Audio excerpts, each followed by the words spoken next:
Ngayon, nais kong pag-aralan ang salita ng Diyos kasama kayo sa sermon na may titulong, Sino ang iyong Ama? Hayaan niyong sabihin ko sa inyo ang isang kwento na nangyari sa Estados Unidos. Isang babae na walang asawa ang nanganak. Nang lumaki ang bata, pumasok ito sa kindergarten at tinanong siya ng guro, Sino ang iyong ama? Hindi pa nakita ng bata ang kanyang ama kahit kailan, kaya napahiya siya sa tanong na ito. Gayunman, pagpasok niya sa elementarya, tinanong siya ng guro ng parehong tanong, Sino ang iyong ama? Sinagot ng bata ang lahat ng ibang tanong ng may kumpiyansa at naging napakahusay sa pag-aaral. Pero ang tanong na, Sino ang iyong ama? Ay lubhang nakapagpabagabag sa kanyang puso. Ito ay dahil hindi niya kailanman nakilala ang kanyang ama noong nasa kindergarten o elementarya siya. Kalaunan, naisip ng kanyang ina, hindi maaaring lumaki ng maayos sa ganitong kapaligiran ang anak ko. Kaya lumipat sila sa ibang lugar. Pagkatapos nilang lumipat, tinanong ng mga kapitbahay ang bata, Sino ang iyong ama? Saan man siya magpunta? Sinusundan siya ng tanong na, Sino ang iyong ama? Ang bata ay labis na nalungkot at nakitaan ng mga sintomas ng pagkabalisa. Pagkatapos ng mga 14 na taong gulang na siya, isang bagong pastor ang ipinadala sa nayon na iyon. Nang nagbigay ng sermon ang bagong pastor sa oras ng pagsamba, ang bata ay labis na naantig. Pagkatapos ng pagsamba, nang pauwi na sana siya, nagtanong ang pastor ng, Kaninong anak ka? Nang tanungin ng pastor, ang tanong na laging pinagmumulan ng trauma para sa kanya, natigilan siya at namula ang kanyang mukha. Pagkatapos, sinabi ng pastor, Kamukhang-kamukha mo ang iyong ama. Hindi pa ako nakakita ng isang bata na kamukhang-kamukha ng kanyang ama. Siyempre, alam ko kung sino ang ama mo. Lalong namula ang mukha ng bata nang narinig niya ito. Ang pastor, habang pinalalakas ang loob ng bata, ay nagsabing, Ang ama na tinutukoy ko ay ang Diyos. Kamukhang-kamukha mo ang Diyos. Mula sa araw na iyon, ang bata ay nakawala mula sa talukbong ng kadiliman. Tuwang-tuwa siya nang malaman niya na ang Diyos ang kanyang ama. Isa itong totoong kwento. Kaya mula sa araw na iyon, ang bata ay humarap sa mga tao ng may maaliwalas na mukha. Dumana siya ng matinding takot sa pakikihalubilo sa mga tao noon. Pero nang narinig niya ang mga salita ng pastor sa araw na iyon, naunawaan niyang, Kamukha ko ang aking ama, at ang aking ama ay ang Diyos. Mula noon, nabago ang buhay niya. Higit pa rito, natuwa siya ng husto, at pag tinatanong siya ng mga estranghero, Sino ang iyong ama? Sumasagot siya ng may kumpiyansa, Anak ako ng Diyos. Gaano kaganda ang kwentong ito? Kung iisipin natin na ilan sa ating mga minamahal na makalangit na kapamilya ang nabubuhay ng hindi nakikilala ang kanilang ama at ina. Hindi ba't dapat tayong magkaroon ng pagnanais na ihayag sa kanila agad kung sino ang tunay nilang ama at ina? Sa espiritual, hindi pa gaanong kilala ng mga tao si ama. Hindi rin nila kilala si ina. Higit pa rito, wala silang kamalayan sa kanilang espiritual na kapaligiran. Kung may magtatanong ng, Sino ang iyong ama? Paano tayo sasagot? Maaari nating sabihin ng may kumpiyansa, ang aking ama ay ang Diyos.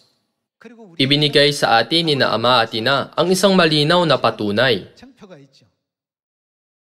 Sa Biblia, nilalarawan ito bilang paglalagay ng tatak.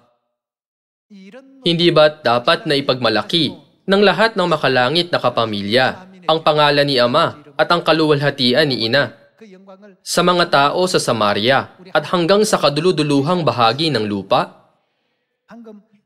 Ang bata sa anekdota ay si Ben Hooper, isang gobernador na 2 beses na nahalal sa Estados Unidos. Mga kapatid, napakarami ng ating mga kapatid sa madilim na mundong ito. Dapat nating ipaalam sa kanila kung sino ang ating Ama. Dapat nating sabihin sa kanila, kamukhang kamukha mo si Ama, kamukhang kamukha mo si Ina. Hindi ba't kailangan nating ipaalam sa kanila na ang iyong ama ay ang Diyos at ang iyong ina ay ang Diyos? Kaya, ano ang tinuturo sa atin ng Biblia na gawin? Tinuturuan tayo nito na ipagmalaki ang tungkol sa pangalan ng Diyos sa lahat ng bayan. Huwag itago ang ilawan sa ilalim ng takalan, kundi ilagay sa talagang patungan upang makita ito ng lahat ng tao. Hindi ba't ito ang tinuturo sa atin ng Biblia? Hanapin natin sa Biblia ang patunay na ang ating Ama ay ang Diyos. Una, tingnan natin ang Hebrews chapter 12. Hebrews chapter 12 verse 8. Ngunit, kung kayo ay hindi dinidisiplina na siyang naranasan ng lahat, kung gayon, kayo'y mga anak sa labas at hindi mga tunay na anak. Bukod dito, tayo'y nagkaroon ng mga ama sa laman upang tayo'y disiplinahin at sila'y ating iginagalang. Hindi ba dapat na tayo'y lalong pasakop sa Ama ng mga espiritu upang tayo'y mabuhay? Tayo ay may mga ama sa laman na nagsilang sa ating laman. At may ama ng mga espiritu na nagsilang sa ating espiritu.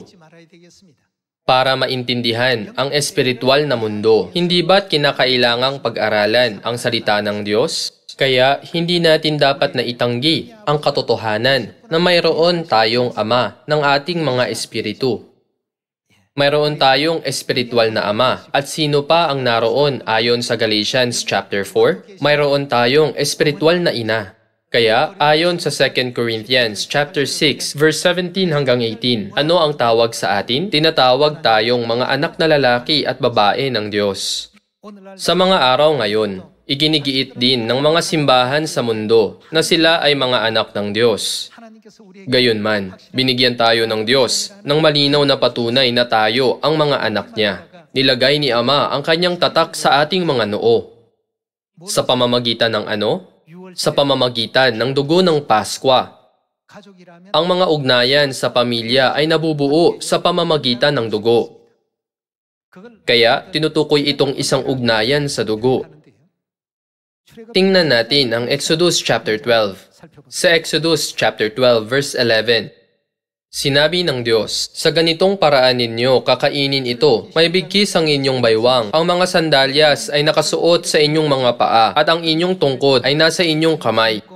At dali-dali ninyong kakainin ito, ito ang Paskwa ng Panginoon. Verse 12, sapagkat ako'y dadaan sa lupain ng Ehipto sa gabing iyon, at aking pupuksain ang lahat ng mga panganay sa lupain ng Ehipto, maging tao man at hayop. At ilalapat ko ang hatol laban sa lahat ng mga Diyos ng Ehipto. Ako ang Panginoon. Ang dugo ay magiging sa inyo'y. Ito ang dugo ng kordero ng Paskwa. At ang dugo na ito ay magiging ano? Sa Bibliang Ingles, nasusulat, it will be a sign, isang marka o isang tanda. Ang dugo ay magiging sa inyo ay isang tanda sa mga bahay na inyong kinaroroonan. Kapag aking nakita ang dugo, lalampasan ko kayo at walang salot na papatay sa inyo kapag pinuksa ko ang lupain ng Ehipto. Ang araw na ito ay magiging sa inyo ay isang alaala at inyong ipagdiriwang bilang pista sa Panginoon. Sa buong panahon ng inyong mga salinlahi ay inyong ipagdiriwang bilang isang tuntunin magpakailanman. Kung gayon, kaninong tanda ang kinakatawan ng dugo ng kordero ng Paskwa? Kumakatawan ito sa tanda ng Diyos. dahil ito ang tanda ng Diyos. Sa panahon ng bagong tipan, binigyang diin ni Jesus noong gabi ng Pasko na, ang kopang ito na nabubuhos ng dahil sa inyo ay ang bagong tipan sa aking dugo. Dahil ang dugo ng kordero ng Paskwa ay kumakatawan sa dugo ng Diyos. Prinotektahan ng Diyos ang mga bahay na iyon, at ang anghel na tagapuksa ay hindi nagdala ng kapahamakan sa mga ito. Nakapaloob sa mga ito ang tanda ng Diyos na nagpapahiwatig na walang kapahamakan ang darating sa lugar na ito. Nakatatak na ito ngayon sa ating mga noo. Kahit na hindi natin ito nakikita gamit ang ating mga pisikal na mata, malinaw itong nakikita ng mga anghel na tagapuksa at ng mga anghel na tagapaghatol. Ngayon, dahil pinili tayo ng Diyos, naglalakad tayo sa landas ng pananampalataya, sinusunod ang daan ng bagong tipan, ang landas ni Ama, ang landas ni Ina, at ang landas ng isang hari. Kaya dapat natin itong ipagmalaki. Kung may magtatanong ng, sino ang iyong ama? Huwag mag-alinlangang sumagot. Ang aking ama ay ang Diyos, na ang pangalan sa panahon ng Espiritu Santo ay Kristo Ansanghong. 2,000 taong nakalilipas, sa panahon ng anak, ang pangalan niya ay Jesus. Ang aking ama ay tinawag sa pangalang Jehovah sa panahon ng ama. Dapat natin itong sabihin ng may kumpiyansa. Tanging ang mga nagdiriwang ng Paskwa ang may karapatang tumawag sa Diyos na Ama at Ina. Pag-aralan natin ito ng higit pa. Pumunta tayo sa Matthew chapter 26. Tingnan natin ang Matthew chapter 26 verse 17. Nang unang araw ng mga tinapay na walang pampaalsa, lumapit ang mga alagad kay Jesus na nagsasabi, saan mo ibig na ipaghanda ka namin upang kumain ka ng kordero ng Paskwa? Verse 18. At sinabi niya, pumunta kayo sa isang tao sa lunsod at sabihin ninyo sa kanya, sinabi ng guro, malapit na ang oras ko. Sa iyong bahay ko gaganapin ang Paskwa kasama ng aking mga alagad. At ginawa ng mga alagad ang ayon sa ipinag-utos sa kanila ni Jesus at inihanda nila ang Paskwa. Tingnan natin ang tagpo ng pagdiriwang ng Paskwa sa verse 26. Verse 26. Habang sila'y kumakain, ay dumampot si Jesus ng tinapay. Binasbasan niya ito at pinagputol-putol at ibinigay sa mga alagad at sinabi, kumuha kayo, kainin ninyo, ito ang aking katawan. At kumuha siya ng isang saro at nang makapagpasalamat. Ang kopang ito ay naglalaman ng alak ng Paskwa. Kinuha niya ang kopa at nang makapagpasalamat ay ibinigay sa kanila na nagsasabi, uminom kayong lahat nito, sapagkat ito ang aking dugo ng tipan na nabubuhos dahil sa marami sa ikapagpapatawad ng mga kasalanan. Sa pamamagitan ng tinapay at alak ng Paskwa, hinayag ni Jesus ang kahulugan ng kanyang laman at dugo. Ang mga natatakan ng dugo ni Kristo sa kanilang mga noo ay hindi dapat nakalimutan kailanman na ang kasalukuyang buhay nila ay nakalaan na maging buhay ng isang hari. Dahil ang ating Ama ay Diyos, paano tayo dapat na mamuhay? Hindi ba dapat tayong maging karapat-dapat na tawaging mga anak ng Diyos? Bilang mga anak ni na Ama at Ina, hindi ba dapat tayong mamuhay ng naaangkop sa pagiging mga anak ni na Ama at Ina sa salita, kilos, pag-iisip at pag-uugali? Tingnan natin ang Revelation chapter 7 verse 1. Pagkatapos nito ay nakakita ako ng 4 na anghel na nakatayo sa 4 na sulok ng lupa, na pinipigil ang 4 na hangin ng lupa upang huwag humihip ang hangin sa lupa o sa dagat man o sa anumang punong kahoy. At nakita ko ang isa pang anghel na umaakyat mula sa sikatan ng araw, na taglay ang tatak ng Diyos na buhay, at siya'y sumigaw ng may malakas na tinig sa 4 na anghel na pinagkalooban ng kapangyarihang pinsalain ang lupa at ang dagat, na nagsasabi, huwag ninyong pinsalain ang lupa o ang dagat o ang mga punong kahoy hanggang sa aming matatakan sa kanilang mga noo ang mga alipin ng ating Diyos. Dito, ipinapakita na ang anghel na nagtaglay ang tatak ng Diyos ay lumitaw mula sa sikatan ng araw at nagsabi sa 4 na anghel, Huwag ninyong pinsalain ang lupa o ang dagat o ang mga punong kahoy hanggang sa aming matatakan sa kanilang mga noo ang mga alipin ng ating Diyos. Ngayon, pumunta tayo sa Revelation chapter 22 tungkol sa mga natatakan sa kanilang mga noo. Tingnan natin ang Revelation chapter 22 verse 1. At ipinakita sa akin ng anghel ang isang ilog ng tubig ng buhay na maningning na gaya ng kristal, na lumalabas mula sa trono ng Diyos at ng Kordero sa gitna ng lansangan ng lunsod. Sa magkabilang panig ng ilog ay naroon ang punong kahoy ng buhay na namumunga ng 12 iba't ibang bunga na namumunga sa bawat buwan. At ang mga dahon ng punong kahoy ay para sa pagpapagaling sa mga bansa. At hindi na roon magkakaroon pa ng isinumpa, ngunit ang trono ng Diyos at ng Kordero ay matatagpuan doon, at siya'y paglilingkuran ng kanyang mga alipin. At makikita nila ang kanyang mukha at ang kanyang pangalan. Saan naroon ang kanyang pangalan? Paano nailagay ang kanyang pangalan sa kanilang mga noo? Ayon sa Revelation chapter 7, saan nilagay ang tatak ng Diyos? Nilagay ito sa kanilang mga noo. At makikita nila ang kanyang mukha at ang kanyang pangalan ay masusulat sa kanilang mga noo. Sa silangan, karaniwang ginagamit ang isang pantatak. Samantalang sa kanluran, karaniwang ginagamit ang pirma o lagda. Gayunman, nagtataglay ito ng parehong kahulugan. Ang pangalan ng Ama ay nakaukit sa pantatak at nakapaloob sa lagda. Kung gayon, ayon sa Isaiah chapter 52, ano ang dapat nating malaman kung tayo ay bayan ng Diyos? Iyon ay mga anak ng Diyos. Sinabi ng Diyos na dapat na makilala ng aking bayan ang aking pangalan. Hindi ba't magiging isang malaking problema kung maling pangalan ang nakasulat sa kanilang mga noo? Dapat nataglay nila ang pangalan ng Diyos. Hindi ba't ipinangako ni Jesus na ibibigay ang kanyang bagong pangalan sa panahon ng Espiritu Santo?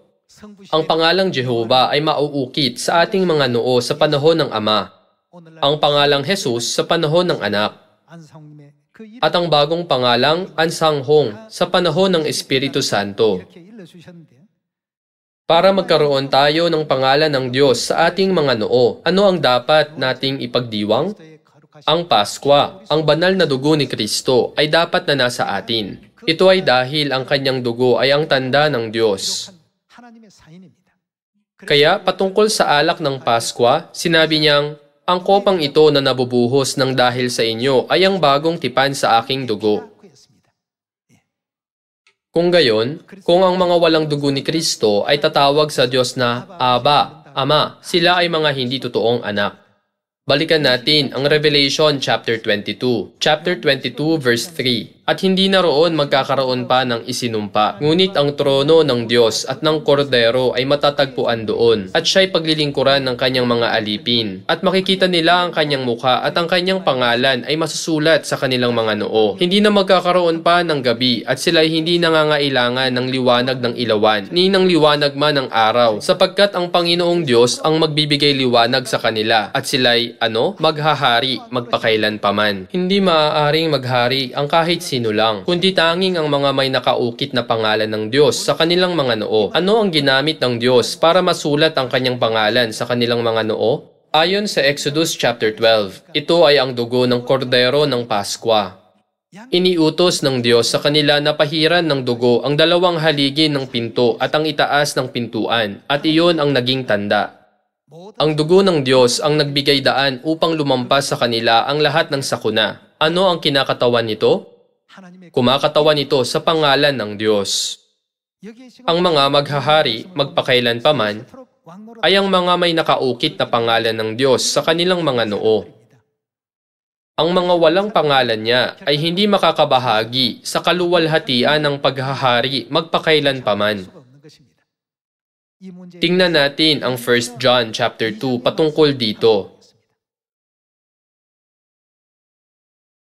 1 John chapter 2 verse 25. At ito ang pangako na kanyang ipinangako sa atin, ang buhay na walang hanggan. Ang Biblia ay nagpapatotoo na ang Diyos ay nangako na bibigyan niya ng buhay na walang hanggan ang kanyang mga anak. Ipinagkaloob ng Diyos sa sangkatauhan ang kanyang laman at dugo para bigyan sila ng buhay na walang hanggan. At tinatag ang Paskwa ng bagong tipan para matanggap nila ang kanyang laman at dugo. Ang pangako ng Diyos ay para lang sa mga ganitong tao. Kung gayon, sa pamamagitan ng 1 John chapter 5, kumpirmahin natin ang patunay kung sino ang mga may buhay na walang hanggan at kung sino ang mga wala. Tingnan natin ang 1 John chapter 5 verse 11.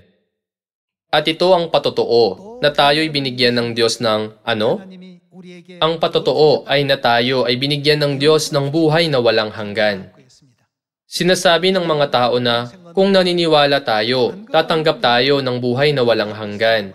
Gayunman, hindi ba tinatag ng Diyos ang mga regulasyon ng bagong tipan upang makabahagi tayo sa laman na dugo ni Kristo sa halip na tumanggap ng buhay na walang hanggan sa pamamagitan lang ng pananampalataya? Ano ang katotohanan ito? Tinuro niya sa kanyang mga anak ang katotohanan ng buhay, ang Paskwa. Ang kumakain ng aking laman at umiinom ng aking dugo ay may buhay na walang hanggan, at siya'y muli kong bubuhayin sa huling araw. Nasusulat ito sa John chapter 6 verse 54. Kung gayon, ayon sa 1 John chapter 5 verse 11, ano ang patotoo? Ano ang ibinigay sa atin ng Diyos? Pagkatapos, sinabi sa 1 John chapter 2 na ang buhay na ito na walang hanggan ay ibinibigay kanino? Ang buhay na walang hanggan ay ang pangako ng Diyos sa kanyang mga anak at ito ay binibigay sa atin sa pamamagitan ng Paskwa.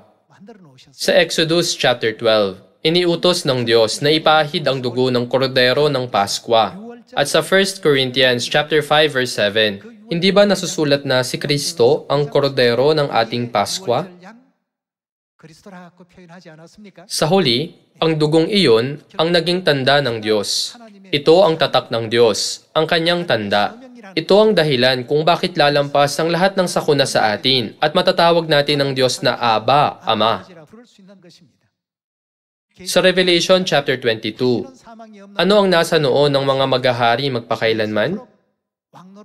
Sa maluwalhating mundo kung saan walang kamatayan? Nasusulat sa kanila ang pangalan ng kordero. Tiyak na sila ang mga may pangalang iyon. Kung gayon, dapat bang malaman ng bayan ng Diyos ang pangalan ng Diyos o hindi? Dapat nilang malaman ito. Tingnan natin ang Isaiah chapter 51 verse 7. Makinig kayo sa akin, kayong nakakaalam ng katuwiran, ang bayan na ang puso ay kinaroonan ng aking kautusan. Sino ang mga nakakaalam ng katuwiran at na ang puso ay kinaroonan ng kautusan ng Diyos? Hindi ba't sila ang bayan ng Diyos, mga anak ng Diyos?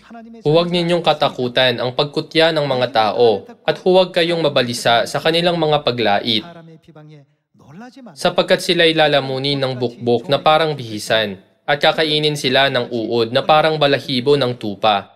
Ngunit ang aking katuwiran ay magiging magpakailanman at ang aking pagliligtas ay sa lahat ng salinlahi.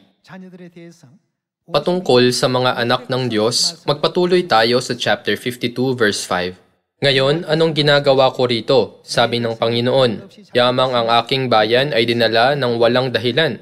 Ang mga namumuno sa kanila ay umuungal, sabi ng Panginoon, at ang aking pangalan ay laging hinahamak sa buong araw. Kaya't makikilala ng aking bayan ang aking pangalan. Ang mga anak ng Diyos ay kabilang din sa kategorya na aking bayan. Dapat na malaman ng mga anak ng Diyos ang pangalan ng Diyos. Ngayon, kung itatanong nating ano ang pangalan ng Diyos sa panahon ng Ama, ang sinumang nakakaintindi sa Biblia ng kahit kaunti ay sasagot ng Jehovah. Paano naman sa panahon ng anak? Sasabihin nilang Jesus. Kung gayon, ano ang pangalan ng Diyos sa panahon ng Espiritu Santo? Hindi nila alam. Hindi ba ito Espiritu Santo lang? Hindi ba ito tagapayo? Tayo ay hindi nabubuhay sa panahon ng Ama, ni sa panahon ng anak, kundi sa panahon ng Espiritu Santo. Kung gayon, dapat ba nating malaman ang pangalan na gagamitin ng Diyos sa panahon ng Espiritu Santo? O ayos lang na hindi natin alam ang pangalan? Dapat na alam natin ang pangalan. Saka lang natin matutukoy kung ang pangalan ng Diyos o ang pangalan ng ibang Diyos ang nakaukit sa ating mga noo. Kaya sinabi ni Jesus na, walang nakakaalam ng aking bagong pangalan, kundi ang tumatanggap nito. Ang hindi pagkaalam sa pangalang Kristo Ansanghong, ang bagong pangalan, ay magiging kahiya-hiya. Hindi ba't lalong kahiyahiya kung hindi natin alam ang pangalan ni Ina? Kaya sinabi sa atin ng Diyos na ipagmalaki ang pangalan ng Diyos. Buksan natin ang Psalm chapter 20 at kumpirmahin ito. Tingnan natin ang Psalm chapter 20 verse 7.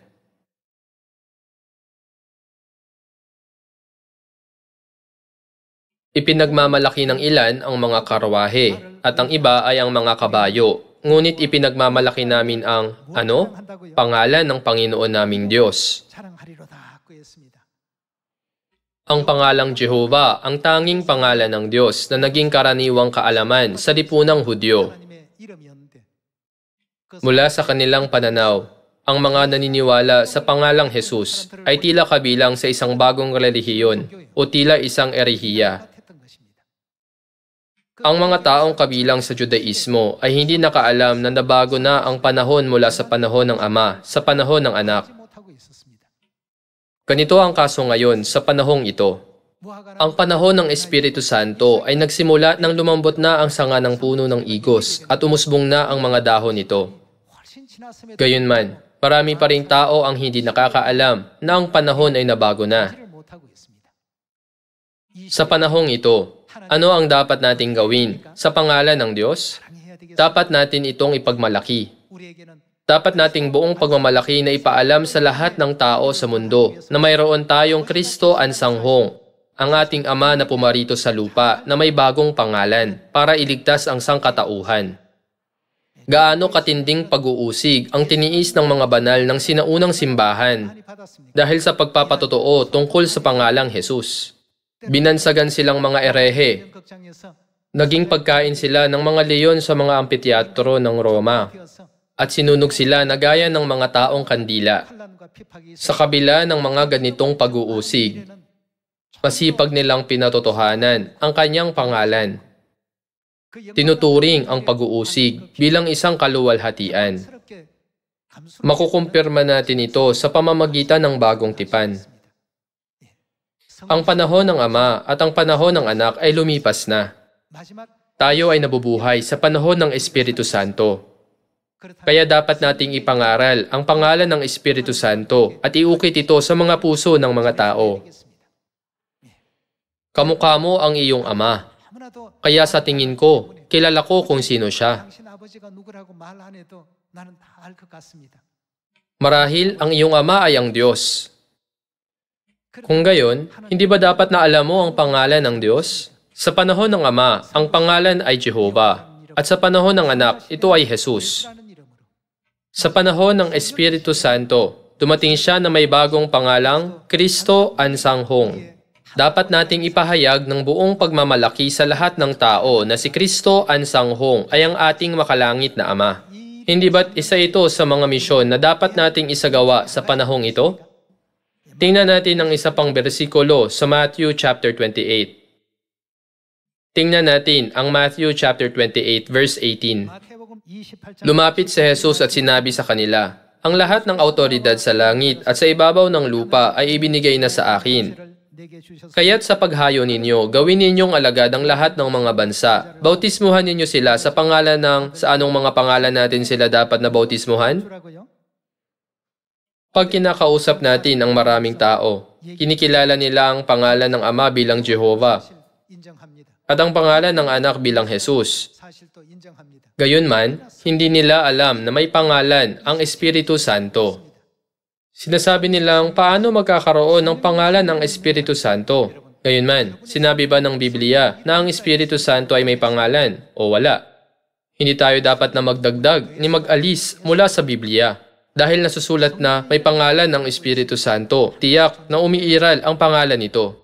Dapat nating kilalanin ng tama ang kanyang pangalan at ihayag ang kaluwalhatian ni Ama sa buong Samaria at hanggang sa kaduluduluhang bahagi ng lupa. Hindi ba't natanggap natin ang buhay na walang hanggan sa pamamagitan ng dugo ni Kristo? Dahil nilagyan ng tatak ang ating mga noo sa pamamagitan ng dugo ng Diyos, hinding-hindi niya tayo susukuan. sa pananatili sa pananampalataya hanggang sa huli, at sa pagmamalaki tungkol kina Ama at Ina, ating ipangaral ang bagong pangalang Kristo Ansanghong sa buong Samaria at hanggang sa kaduluduluhang bahagi ng lupa, gaya ng nangaral ang mga banal ng sinaunang simbahan tungkol kay Jesus. Sa panahong ito, hindi lang ang Espiritu kundi pati ang babaeng ikakasal ay tumatawag sa mga anak ng Zion tungo sa bukal ng tubig ng buhay. Umaasa na pahahalagahan ng lahat ng ating makalangit na kapamilya, hindi lang ang pangalan ni Ama, kundi pati ang pangalan ni Ina, at ipapalaganap ang Ebanghelyo sa Samaria at hanggang sa kaduluduluhang bahagi ng lupa. Nais kong tapusin ang sermon ngayon. Maraming salamat.